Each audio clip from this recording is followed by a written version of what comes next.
transforme. L'adoration sanctifie. L'adoration rend puissant. L'adoration donne le caractère. Parce que tu côtoies celui qui a le caractère, celui qui a la puissance, celui qui a l'amour, celui qui a la sagesse, celui qui a l'intelligence. Et ce qui est à lui entre en toi. Tu es transformé dans la même image, de gloire en gloire.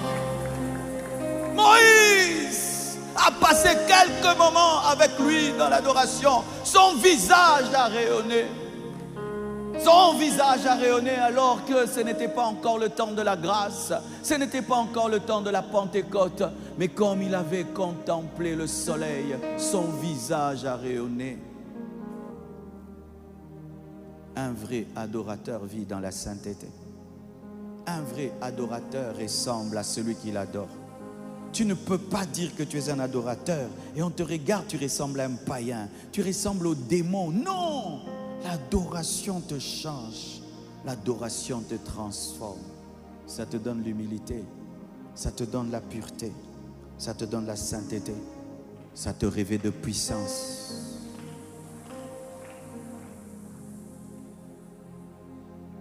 Il m'a dit de vous le dire, mes frères. Et vous savez, on nous dit souvent qu'il faut toujours demander pour recevoir. C'est pas vrai. Des fois même, si tu demandes, tu n'auras pas. Tu viens me voir le matin, Marcelo, donne-moi, je te donne. Demain, donne-moi, je te donne. Un mois, un jour tu vas frapper, je ne vais pas ouvrir.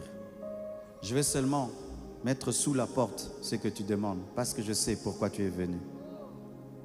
Et beaucoup de chrétiens qui ne font que demander, n'ont pas le contact avec le visage. Ils n'ont que le contact avec la main. Parce que Dieu sait que tu ne viens pas pour lui, tu viens pour sa main. Mais si un jour il veut te donner, tu dis non, je ne suis pas venu que tu me donnes. Comment vas-tu?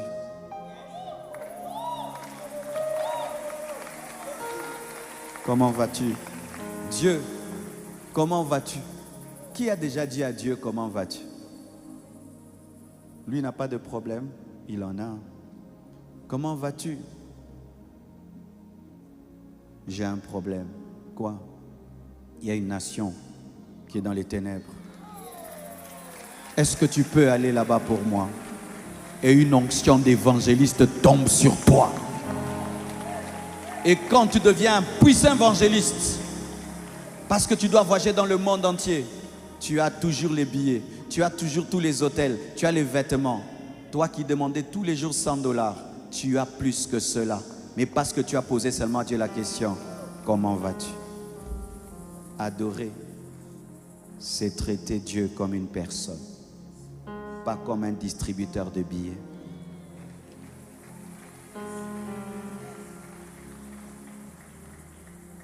Parmi mes enfants, j'ai un enfant qui me demande presque jamais rien. Il aime seulement être à côté de moi. Il aime m'amuser. Il aime me faire rire. Il aime. Mais c'est celui qui a tout le temps des jouets. C'est lui qui a tout le temps des jouets. Mais lui, il ne demande pas. Papa, papa, papa, papa. Il rit, il saute, il rit, il saute. Il se plaît de ma présence. Si je suis à la maison, il se colle à moi du matin au soir. Son cadeau, c'est papa. Sa joie, c'est papa. Et sans même qu'il demande, j'achète des cadeaux. Sois cet enfant. Sois cet enfant. Que ton plaisir soit Dieu. Tu entends ce monde, Zan kimia, na osenga nangate. Zan kimia papa. Na ngati galara awa kana yo. Oza bien. Na lingo trop. Mais oza mpiaka. Mabi nzamba, bosana mpiaka. Si tu as un ami pareil, tu sais qu'il est dans la pauvreté. Et toi tu es dans la richesse. Il vient te voir.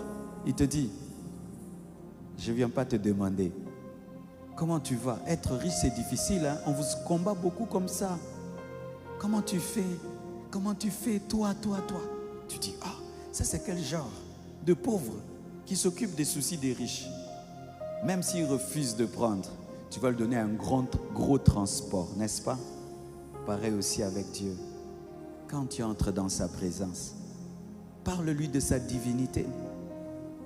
Parle-lui des soucis qu'il a.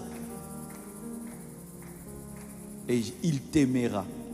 Il te réveillera la nuit. Viens, adore-moi encore.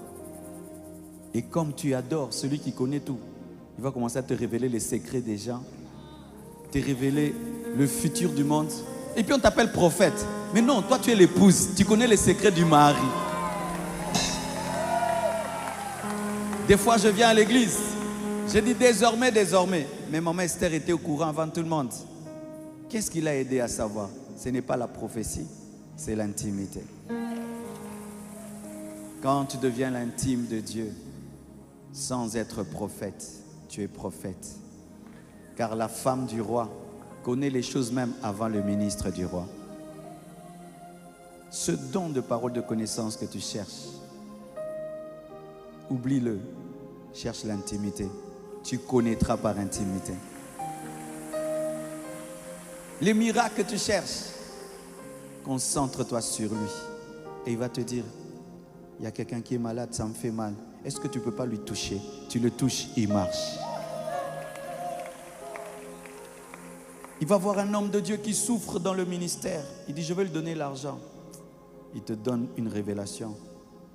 Vends les cafés et tu deviens millionnaire. Il dit, tu vas commencer à lui donner la dîme. Tu donnes la dîme, toi tu gardes les restes. Tu deviens multimillionnaire. Parce que tu étais en contact avec le Dieu de la sagesse. Celui qui t'invite à l'adoration t'invite à tout. Celui qui t'invite à adorer Dieu t'invite à tout. Car celui qui t'invite vers le cœur de Dieu t'invite vers tout ce que Dieu est et tout ce que Dieu a. Que Dieu vous bénisse abondamment.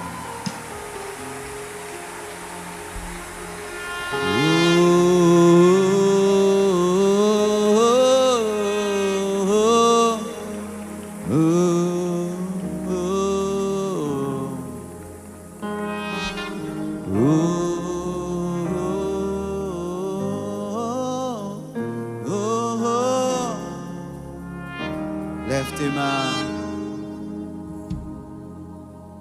Je veux ta présence.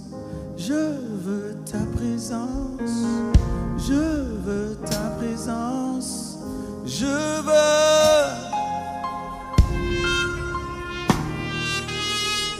Je veux. Je veux. Je veux.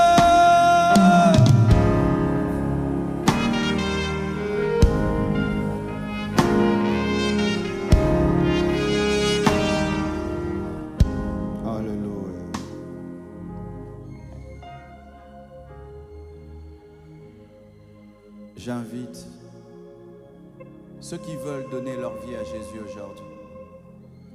Le premier pas qui mène à l'intimité, c'est la nouvelle naissance. Recevoir Jésus-Christ dans ta vie comme ton Seigneur et ton Sauveur. Si tu es venu, tu as chanté, tu as dansé, c'est bien. Mais ce qui est plus essentiel, c'est d'offrir ton cœur à Jésus. Et celui qui va t'enseigner l'adoration, celui qui va te former à l'adoration. De partout où vous êtes, approchez-vous devant et je vais prier avec vous. Tu veux offrir ta vie à Jésus. Tu veux offrir ton cœur à Jésus. Tu veux vivre pour Jésus. Approchez et nous allons prier ensemble. Nous acclamons pour eux. Nous acclamons pour eux.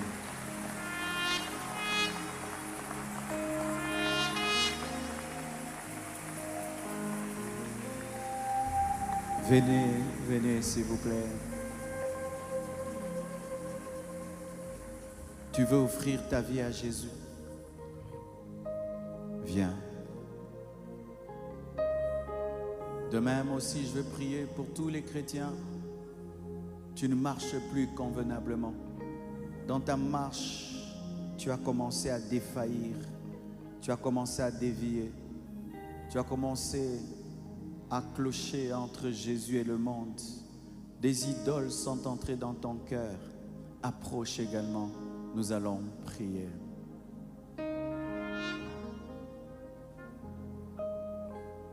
Je monte sur l'autel. Je